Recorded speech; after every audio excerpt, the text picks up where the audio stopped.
Hi everyone, welcome to my channel. ತಮ್ಮೆಲ್ಲರಿಗೂ ನಮ್ಮ ಚಾನಲ್ಗೆ ಸ್ವಾಗತ ಕೋರುತ್ತಾ ಇವತ್ತಿನ ವಿಡಿಯೋದಲ್ಲಿ 2026ನೇ ಸಾಲಿನ ಜವಾಹರ್ ನವೋದಯ ವಿದ್ಯಾಲಯದ 6ನೇ ತರಗತಿಯ ಪ್ರವೇಶ ಪರೀಕ್ಷೆಗೆ ಸಿದ್ಧತೆ ನಡೆಸುತ್ತಿರುವಂತಹ ವಿದ್ಯಾರ್ಥಿಗಳಿಗೋಸ್ಕರ ಇಲ್ಲಿ ಕನ್ನಡ ಭಾಷಾ ಪರೀಕ್ಷೆಯ ಗದ್ಯ ಭಾಗ ಮತ್ತು ಅದರ ಪ್ರಶ್ನೆಗಳನ್ನು ಯಾವ ರೀತಿಯಾಗಿ ನಾವು ಇಲ್ಲಿ ಸಾಲ್ವ್ ಮಾಡಬೇಕು ಅನ್ನೋದನ್ನು ತಮಗೆ ತಿಳಿಸ್ಕೊಡ್ತಾ ಇದ್ದೀನಿ.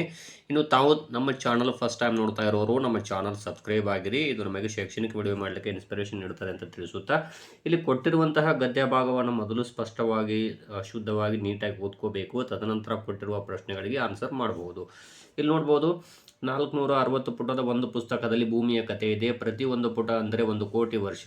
ವಿಚಿತ್ರವೆಂದರೆ ಮೊದಲಿನ 400 ಪುಟಗಳು ಖಾಲಿ ಇವೆ, ಏಕೆಂದರೆ ಭೂಮಿ ಕೆಂಡದಂತಿತ್ತು. ಎಲ್ಲೆಂದರಲ್ಲಿ ಕ್ಷುದ್ರ ಗ್ರಹಗಳ ಡಿಕ್ಕಿ, ಉಲ್ಕಾಪಾತ, ಜ್ವಾಲಾಮುಖಿ, ಭೂಕಂಪನ ಆಗುತ್ತಿತ್ತು. ನಿಧಾನ ಒಂದು ದಿನ ಮಳೆ ಸುರಿಯಿತು.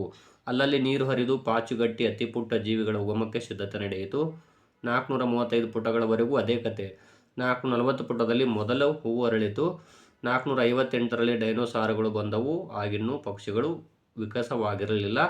459ನೇ ಪುಟದಲ್ಲಿ ಸಸ್ತನಿಗಳು ಬಂದವು, ಜೊತೆಗೆ ಪಕ್ಷಿಗಳು ವಿಕಾಸಗೊಂಡವು. 460ನೇ ಕೊನೆಯ ಪುಟದಲ್ಲಿ ವಾನರಗಳು ಬಂದವು. ಅದರ ಕೊನೆಯ ಪುಟದ 2ನೇ ಪ್ಯಾರಾದಲ್ಲಿ ಆದಿಮಾನವ ಬಂದ. ಈ ಪುಸ್ತಕದ ಕೊನೆಯ ಪ್ಯಾರಾದ ಕೊನೆಯ ಸಾಲಿನಲ್ಲಿ ಆಧುನಿಕ ಮನುಷ್ಯ ಅಬ್ಬರದಿಂದ ಬಂದ. ಇದು ಕೊಟ್ಟಿರುವ ಪ್ಯಾರಾಗ್ರಾಫ್ ಆಯಿತು. ಈಗ ಪ್ರಶ್ನೆಗಳನ್ನು ನೋಡೋಣ. ಭೂಮಿಗೆ ಇಲ್ಲಿ 460 ಕೋಟಿ ವರ್ಷದ ಇತಿಹಾಸವಿದೆ, 60 ಕೋಟಿ ವರ್ಷದ ಇತಿಹಾಸವಿದೆ, 1 ಕೋಟಿ ವರ್ಷದ ಇತಿಹಾಸವಿದೆ, 460 ವರ್ಷದ ಇತಿಹಾಸವಿದೆ. ಇಲ್ಲಿ ನೋಡ್ಬೋದು, 460 ಪುಟದ ಒಂದು ಪುಸ್ತಕದಲ್ಲಿ ಭೂಮಿಯ ಕಥೆ ಇದೆ. ಪ್ರತಿ ಒಂದು ಪುಟ ಅಂದರೆ 1 ಕೋಟಿ ವರ್ಷ. ಹಾಗಾದರೆ 460ಕ್ಕೆ ಇಲ್ಲಿ ಇಂಟು 1 ಮಾಡಿದರೆ 460 ಕೋಟಿ ಆಗುತ್ತೆ. ಹಾಗಾಗಿ ಇಲ್ಲಿ ಮೊದಲನೇ ಆಪ್ಷನ್ ಎ ಇದೆಯಲ್ಲ, ಕರೆಕ್ಟ್ ಆಗುತ್ತೆ. 400 ಕೋಟಿ ವರ್ಷಗಳ ಕೊನೆಗೆ ಕ್ಷುದ್ರ ಗ್ರಹಗಳ ಡಿಕ್ಕಿ, ಉಲ್ಕಾಪಾತ, ಜ್ವಾಲಾಮುಖಿ, ಭೂಕಂಪನ ಆಯಿತು. ಮಳೆ ಸುರಿದು ಪುಟ್ಟ ಜೀವಿಗಳು ಹುಟ್ಟಿದವು. ಮಳೆ ಸುರಿದು ಪಾಚಿಗಟ್ಟಿ ಪುಟ್ಟ ಜೀವಿಗಳ ಉಗಮಕ್ಕೆ ಸಿದ್ಧತೆ ನಡೆಯಿತು. ಭೂಮಿ ಕೆಂಡದಂತಿತ್ತು. ಹಾಗಾದರೆ ಇಲ್ಲಿ ನೋಡ್ಬೋದು, 400 ನೋಡ್ಬೋದು. ಇಲ್ಲಿ ವಿಚಿತ್ರವೆಂದರೆ ಮೊದಲಿನ 400 ಪುಟಗಳು ಖಾಲಿ ಇವೆ, ಏಕೆಂದರೆ ಭೂಮಿ ಕೆಂಡದಂತಿತ್ತು. ಎಲ್ಲೆಂದರಲ್ಲಿ ಕ್ಷುದ್ರ ಗ್ರಹಗಳ ಡಿಕ್ಕಿ, ಉಲ್ಕಾಪಾತ, ಜ್ವಾಲಾಮುಖಿ, ಭೂಕಂಪನ ಆಗುತ್ತಿತ್ತು. ನಿಧಾನ ಒಂದು ದಿನ ಮಳೆ ಸುರಿಯಿತು. ಅಲ್ಲಲ್ಲಿ ನೀರು ಪಾಚಿಗಟ್ಟಿ ಅತಿ ಪುಟ್ಟ ಜೀವಿಗಳ ಉಗಮಕ್ಕೆ ಸಿದ್ಧತೆ ನಡೆಯಿತು ಅಂತ ಹೇಳಿದ್ದಾರೆ. ಇಲ್ಲಿ ನೋಡ್ಬೋದು, ಇಲ್ಲಿ ಮೊದಲನೇದಾಗಿ ಭೂಮಿ ಅವರು 400 ಕೋಟಿ ವರ್ಷಗಳ ಕೊನೆಗೆ ಅಂದಿದ್ದಾರೆ. ಅವರು 400 ಪುಟಗಳು ಖಾಲಿ ಇವೆ, ಏಕೆಂದರೆ ಭೂಮಿ ಕೆಂಡದಂತಿತ್ತು. ಎಲ್ಲೆಂದರಲ್ಲಿ ಕ್ಷುದ್ರ ಗ್ರಹಗಳ ಡಿಕ್ಕಿ, ಉಲ್ಕಾಪಾತ, ಜ್ವಾಲಾಮುಖಿ, ಭೂಕಂಪನ ಆಗುತ್ತಿತ್ತು. ನಿಧಾನ ಒಂದು ದಿನ ಮಳೆ ಸುರಿಯಿತು. ಅಲ್ಲಲ್ಲಿ ನೀರು ಹರಿದು ಪಾಚಿಗಟ್ಟಿ ಅತಿ ಪುಟ್ಟ ಜೀವಿಗಳ ಉಗಮಕ್ಕೆ ಸಿದ್ಧತೆ ನಡೆಯಿತು ಅಂತ ಹೇಳಿದ್ದಾರೆ ಅವರು. ಸೊ ಹಾಗಾಗಿ ಇಲ್ಲಿ ನೋಡ್ಬೋದು, ಕೊನೆಗೆ ಎಂಡಿಗೆ ಏನಾಗುತ್ತೆ ಅಂದ್ರದು ಮಳೆ ಸುರಿದು ಪಾಚಿಗಟ್ಟಿ ಪುಟ್ಟ ಜೀವಿಗಳ ಉಗಮಕ್ಕೆ ಸಿದ್ಧತೆ ನಡೆಯಿತು. ಇದು ಆನ್ಸರ್ ಆಗುತ್ತದೆ.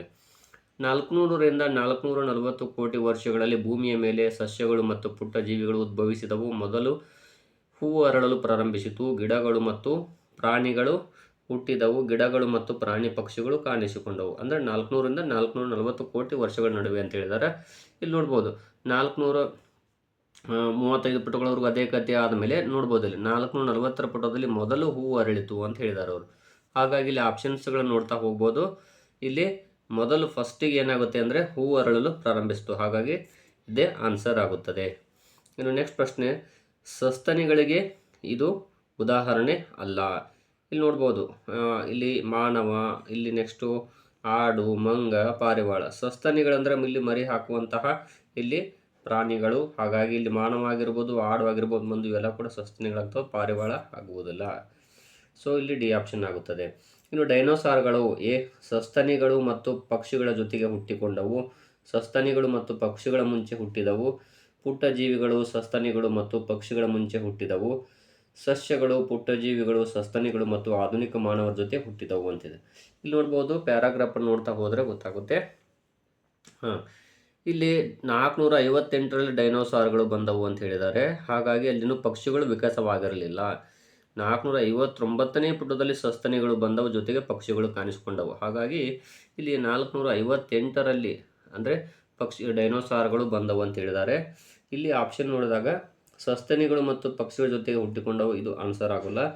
ಇನ್ನು ಪುಟ್ಟ ಜೀವಿಗಳು, ಸಸ್ತನಿಗಳು, ಪಕ್ಷಿಗಳ ಮುಂಚೆ ಹುಟ್ಟಿದವು, ಇದು ಆಗುವುದಿಲ್ಲ. ಇದು ನೆಕ್ಸ್ಟ್ ಇಲ್ಲಿ ಸಸ್ಯಗಳು, ಪುಟ್ಟ ಜೀವಿಗಳು, ಸಸ್ತನಿಗಳು ಮತ್ತು ಆಧುನಿಕ ಮಾನವರ ಜೊತೆ ಹುಟ್ಟಿದವಾಗುವುದಿಲ್ಲ. ಇಲ್ಲಿ ನೋಡ್ಬೋದು ಯಾವುದು ಅಂದರೆ ಸಸ್ತನಿಗಳು ಮತ್ತು ಪಕ್ಷಿಗಳ ಮುಂಚೆ ಹುಟ್ಟಿದವು ಡೈನೋಸಾರ್ಗಳು. ಸೊ ಇಲ್ಲಿ ಬಿ ಆಪ್ಷನ್ ಆಗುತ್ತದೆ. ಈ ರೀತಿಯಾಗಿ ತಾವು ಇಲ್ಲಿ ಈ ಕೊಟ್ಟಿರುವಂತಹ ಪ್ಯಾರಾಗ್ರಾಫನ್ನು ಗದ್ಯ ಭಾಗವನ್ನು ನೀಟಾಗಿ ಓದ್ಕೊಂಡು ಇಲ್ಲಿ ಆನ್ಸರನ್ನು ಫೈಂಡ್ ಔಟ್ ಮಾಡಬೇಕಾಗುತ್ತೆ. ಇದು ತಮಗೆ ಮಾದರಿಗಾಗಿ ನೀಡ್ತಾ ಇದ್ದೀನಿ. ಧನ್ಯವಾದಗಳು.